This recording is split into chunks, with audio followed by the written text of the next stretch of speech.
I want to talk to you today about pornography and isolation. Notice that I did not say aloneness because there are times we should be alone and it is very productive to be alone. Like if you're researching or reading or exercising or meditating or organizing your life, etc. Being alone is not bad. But being isolated is when you feel deep down inside that you are cut off from friends. Maybe your friendships have all collapsed.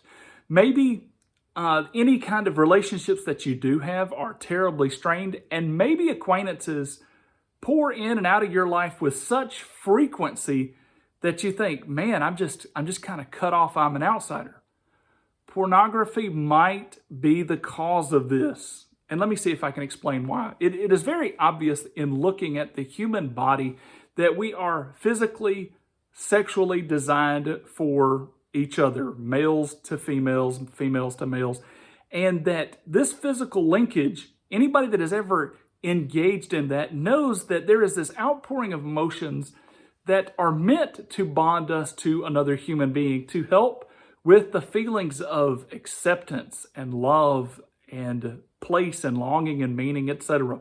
And so if we begin to short circuit that, obviously we are interrupting a drive that is supposed to help us connect with other human beings. And this might seem very obvious at first, but I want you to think about this for a second. Let's say, for instance, that I have enough resources to put gas in my car, but yet I like to build fires.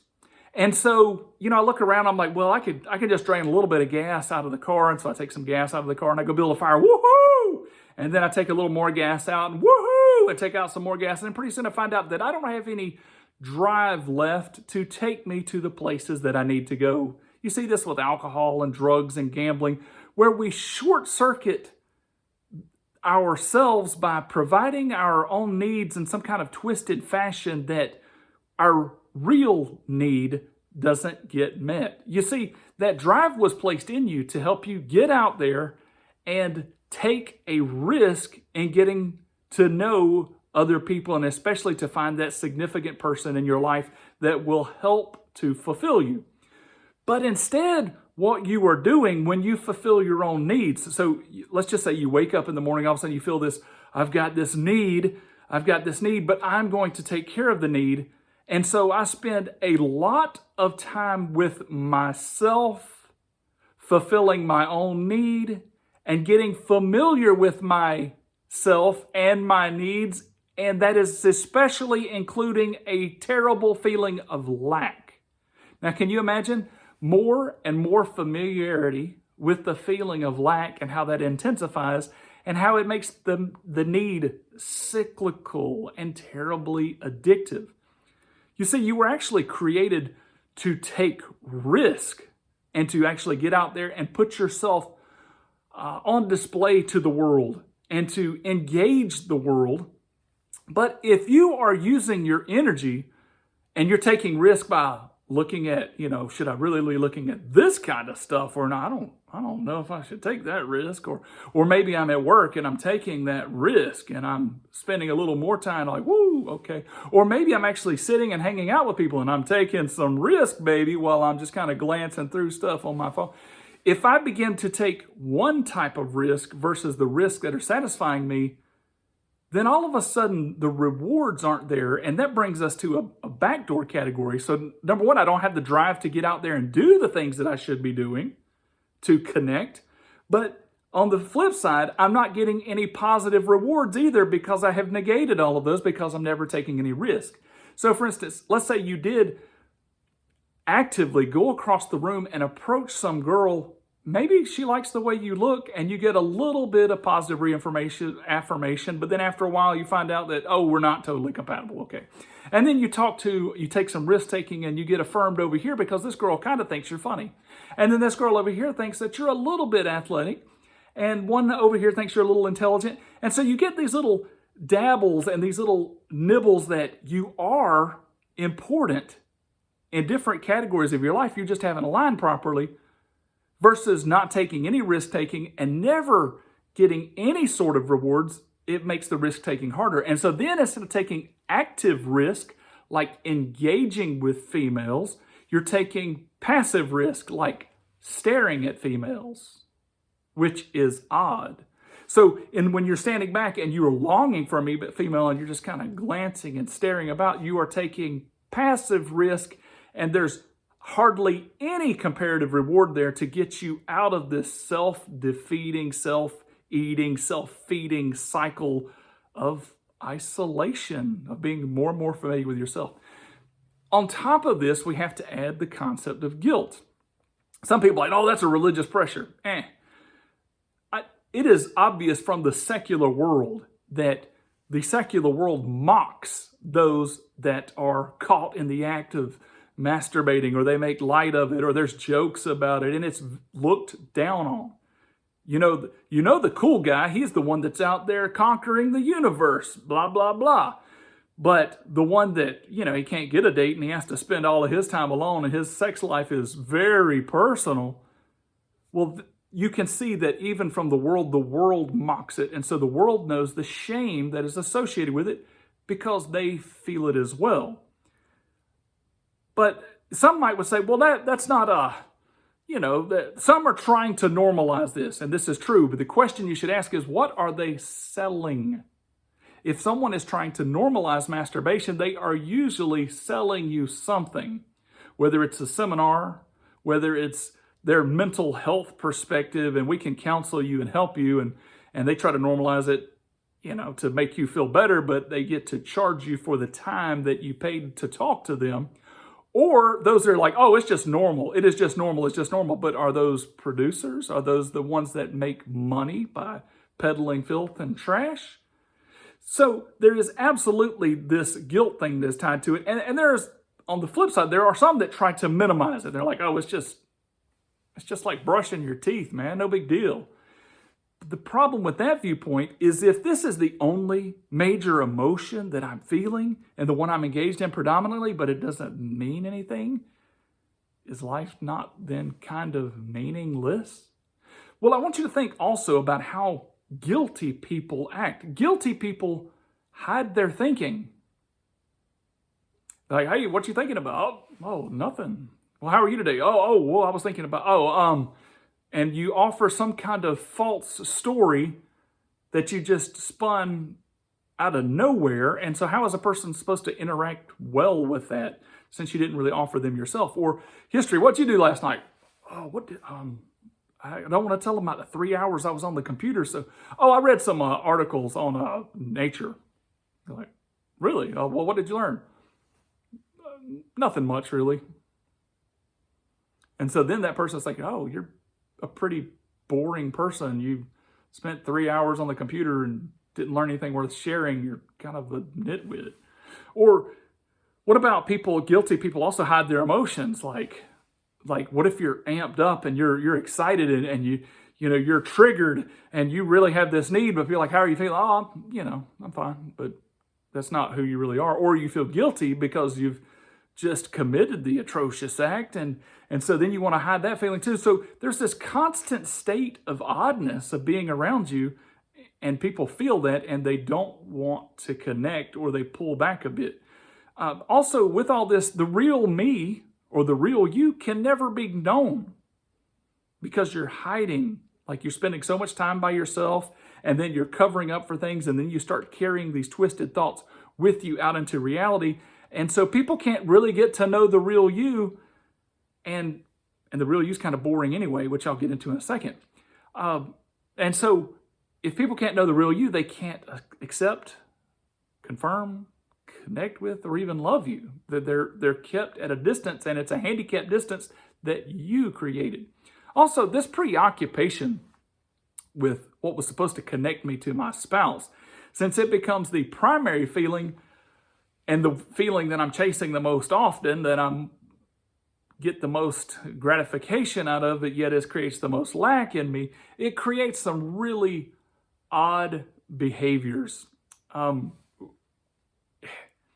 Because we don't experience things the way most people experience life. Like maybe they like sports a little more than we do, or they like cars more than we do, or they like actual nature more than we do.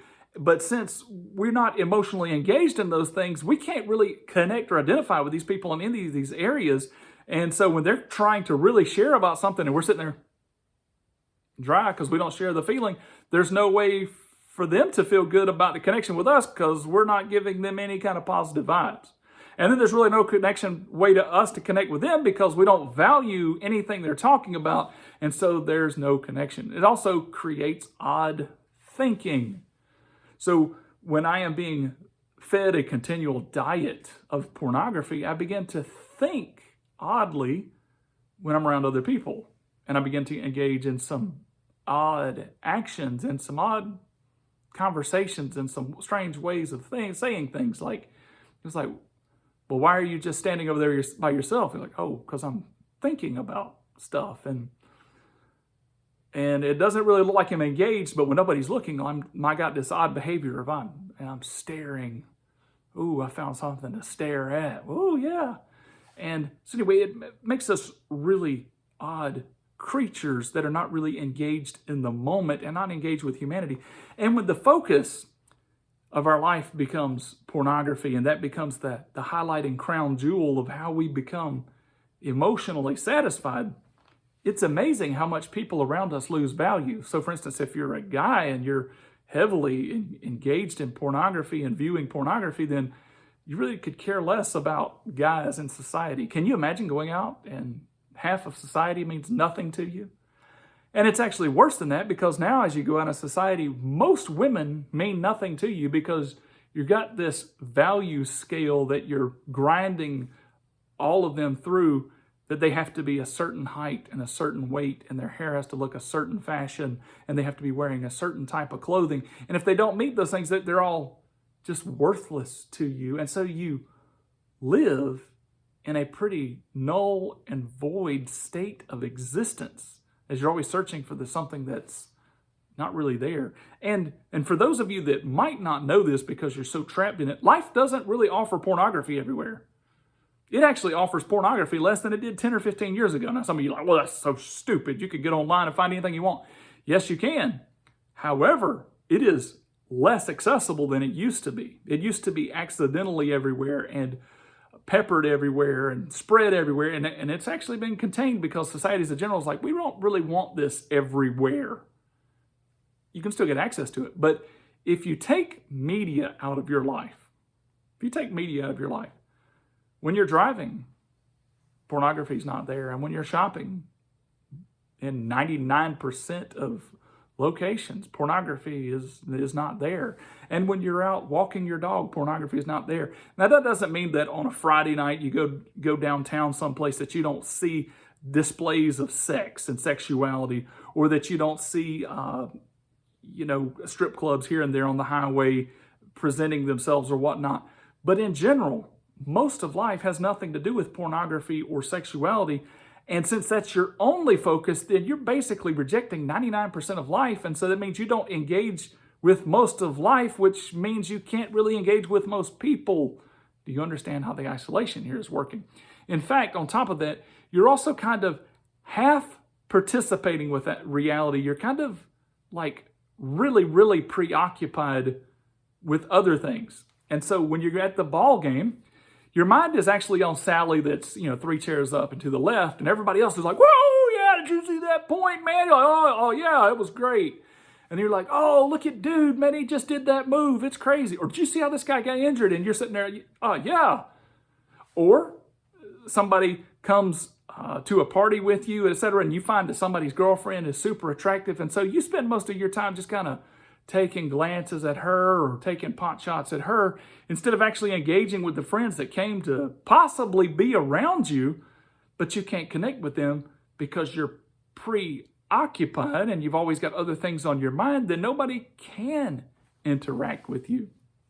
So pornography is probably causing a heavy level of isolation in your life, and you wonder, is there an escape? Is there a way out? And I would say yes, but it's not an alone path. It's not something you conquer by yourself. I mean, how many times have you tried that? You're saying, I'm not going to do this again, but yet you find yourself caught up that biologically you have to have some sort of satisfaction.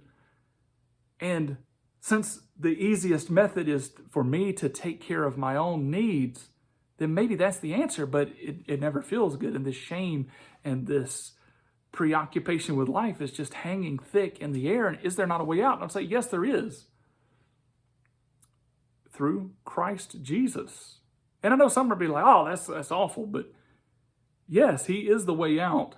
Salvation is the way out. And some of you as Christians watching this are like, yeah, but I'm just not getting it. Well, see, there's another component to this. It is confession of sin. And that's actually what turning to Christ is you need to go and confess your sins to someone. Find someone you can confess your sins to so that you're not carrying the burden of all this anguish by yourself. Now, you need to be warned. You need to be warned that the follow-through on this could be severe and heavy. It cost me about 90% of everything that was in my life 2 decades ago. When I came clean, there was a heavy price tag involved. But the rewards on the flip side of how everything has been restored and replenished beyond where it was previously, it was well worth the effort.